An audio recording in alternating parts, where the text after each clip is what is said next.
583।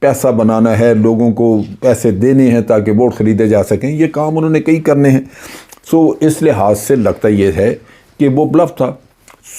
عمران خان کا یہ اسمبلیاں ڈیزالو کرنے کا جو اعلان تھا، اس کا کوئی بھی حکومت کے اوپر اثر نہیں پڑا۔ یہ سمجھیں کہ کوئی خوفزدہ وہ نہیں ہے۔ دوسری بات یہ ہوئی، تیسری بات یہ ہو گئی کہ الیکشن کمیشن اگر چاہتا تو وہ کہہ سکتے تھے کہ جی اتنی بڑی تعداد میں جو الیکشن کروانے ہیں وہ ضمنی الیکشن نہیں ہوتے، آپ جنرل الیکشن کی طرف جائیں۔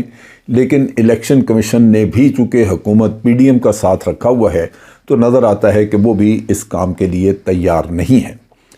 اور آخری نقطہ یہ ہے کہ خود چودھری پرویز الہی جو کہ ان کے پارٹنر ہیں، جو کہ ان کے اپنے ساتھی ہیں، وہ بھی ان کے ساتھ گیم کھیل رہی ہیں، کبھی کچھ کہتے ہیں کبھی کچھ کہتے ہیں۔ لگتا یہ ہے کہ وہ اپنے طور پہ وہ بھی ذہنی طور پہ تیار نہیں، کہنے کو زبانی تو وہ کہتے ہیں ان کو کہ الیکشن یہ اسمبلیاں ڈیزالو کریں، فوراً آپ حکم دیں ہم کر دیں گے، لیکن جب وہ ٹیلی ویژن چینلز پہ یا ادھر ادھر انٹرویو دیتے ہیں تو وہ کچھ اور باتیں کرتے ہیں۔ اب انہوں نے یہ کہنا شروع کر دیا کہ آگے رمضان آ رہا ہے، رمضان کے بعد الیکشن ہونے چاہیے، اس کا مطلب ہے اسمبلیوں کو ڈیزالو کرنے کے لیے ڈیٹ آپ ڈیلے کرنا چاہتے ہیں۔ پھر انہوں نے کہا جی کچھ ہم نے فنڈ بانٹنے تھے لوگوں کو، وہ بھی ابھی کرنے چاہیے، اس کے لیے بھی ٹائم چاہیے۔ پھر یہ بھی کہا جی کہ الیکشن اگر ہم نے کروانے آگے تو اس کی اسٹریٹجی ورک آؤٹ نہیں کی ہوئی، پہلے وہ کر لیں۔ کوئی نہ کوئی ہیلے بہانے، اور پھر انہوں نے وہ جنرل باجوہ والی کہانی بھی چھوڑ دی کہ جی ہمیں انہوں نے کہا تھا کہ پی ٹی آئی کا ساتھ دو، وہ لگتا ہے کہ کہیں اور سے ان کو نیریٹو فیڈ کیا جا رہا ہے۔ ان حالات میں اسمبلیاں توڑنا کوئی اتنا آسان کام نہیں، لگتا ہے کہ یہ خاصا مشکلات میں معاملہ گھر چکا ہے۔ اب اگر ہم اس ساری چیز کو ذہن میں رکھیں تو دو ایک نکات آگے بات کرنے کو ملتے ہیں کہ آگے حالات ہوں گے کیا۔ اگر ملک ڈیفالٹ کر جاتا ہے تو اس صورت میں ذمہ داری کس کی ہوگی؟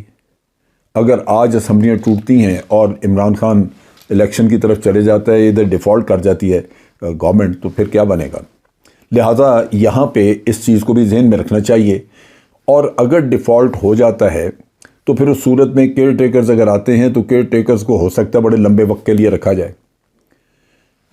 یہ وہ صورتحال ہے، یہ وہ ایسی آپشنز یا ایسی سچویشنز ہیں جو ڈیولپ ہو سکتی ہیں جن کے لیے سوچ بچار پہلے سے کر لینی چاہیے۔ اگر اب نہیں کریں گے تو لازماً اس سے آپ کو بعد میں پرابلمز نکلیں گی، مسائل نکلیں گے۔ میرا اپنا نقطہ نگاہ یہ کہتا ہے کہ چونکہ اکانومی کے حالات بہت ہی برے ہیں، اس سٹیج کے اوپر عمران خان کو اس الیکشن کی آپشن سے تھوڑا سا پیچھے ہٹ جانا چاہیے، گو سلو کرنا چاہیے، اپنے لیے کیمپین چلاتے رہیں اور ان چیزوں کو، معاشی معاملات کو ان پہ چھوڑیں، کیونکہ انہوں نے جادوگر جو بلایا انگلینڈ سے، اس کی جادوگری کم از کم سامنے آ جائے، کچھ پتہ لگ جائے گا کہ یہ کیا کر کے جاتے ہیں۔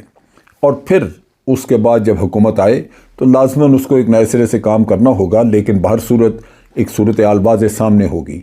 آج آپ کے معاشیات کے ماہر اکانومسٹ وہ کہتے ہیں کہ ڈیفالٹ بالکل قریب ہے، دوسری طرف حکومت کہتی ہے خطرہ کوئی نہیں ہے، ہم تو بالکل ٹھیک ہیں۔ یہ چیزیں ایسی ہیں جو کہ آپ کے لیے ڈسیپشن کا باعث بن سکتی ہیں، لہٰذا ویٹ اینڈ سی پرہیپس ایک ایسی آپشن ہے جو آپ کو سوٹ کرے۔ اور باقی میں سمجھتا ہوں کہ حالات مشکل ہیں، بہت سارے مسائل ہیں اور پارٹی کو دوبارہ سے ری آرگنائز کرنے کی ضرورت ہے۔